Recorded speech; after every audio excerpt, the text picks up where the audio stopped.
미니 총선이라고도 불리는 4.3 보궐선거, 오늘 경남 창원 성산과 통영 고성 등 두 곳에서 시작됐습니다. 결과에 따라서 정치권 지각 변동 가능성까지 있어서 당 지도부 모두 촉각을 곤두세우고 있습니다. 국회 분위기 알아보겠습니다. 최민기 기자. 네, 국회입니다. 네, 선거 유세 마지막 날까지 뜨거운 유세전이 펼쳐졌다고 하는데요. 각 당 대표들도 지금 다 현장에 내려가 있었던 거죠?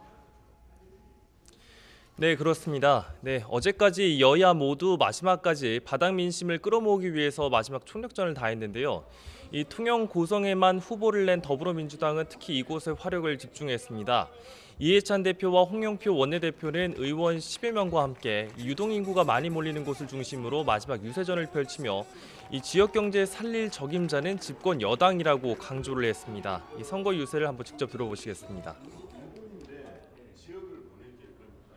추경할 때부터 양문석 의원을 예결위원으로 참여시켜서 통영에 긴급 자금을 많이 가져올 수 있도록 보장하겠다는 것을 약속을 드립니다.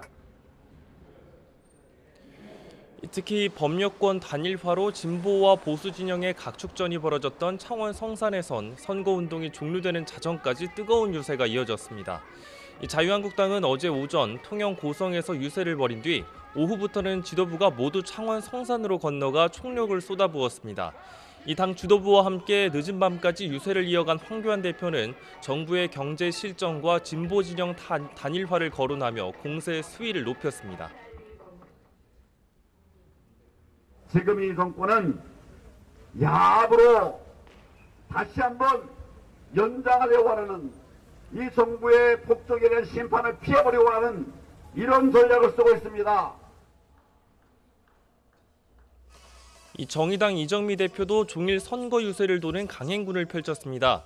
이른 아침 출근길 인사로 시작한 이 대표와 심상정 의원은 오전 오후 순회 유세를 벌인 뒤 이 마지막 밤에는 심야 유세를 위해 시가지에 총집결했습니다.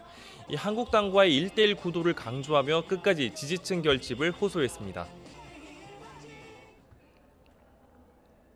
박근혜의 망령을 붙들고 이 창원 경제를 파탄시킨 주범인 자유한국당이냐, 노회찬의 정의로운 정신을 이어갈 수 있는 민생정치 전문가 여영국이냐.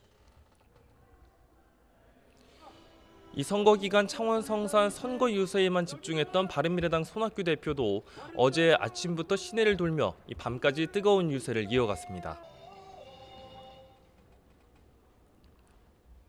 한쪽에서는 수구 보수 정당이 창원 정치를 지배해 왔습니다. 자유한국당입니다. 다른 한쪽에서는 낡은 진보 세력 민주노총이 창원 정치를 지배해 왔습니다. 정의당입니다.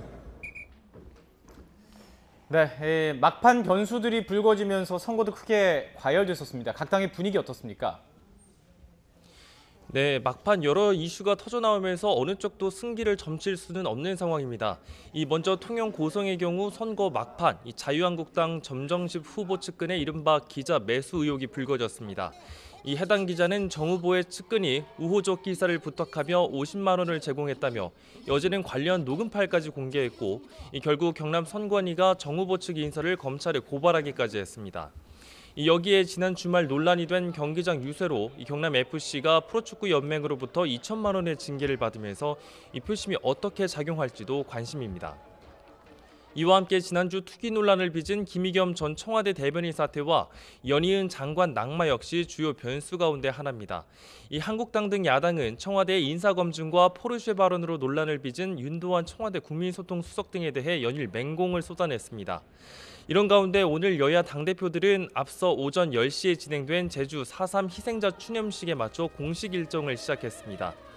이후부터는 별다른 일정 없이 시시각각 집계되는 보궐선거 소식에 촉각을 곤두세울 것으로 보입니다. 지금까지 국회에서 YTN 최민기입니다.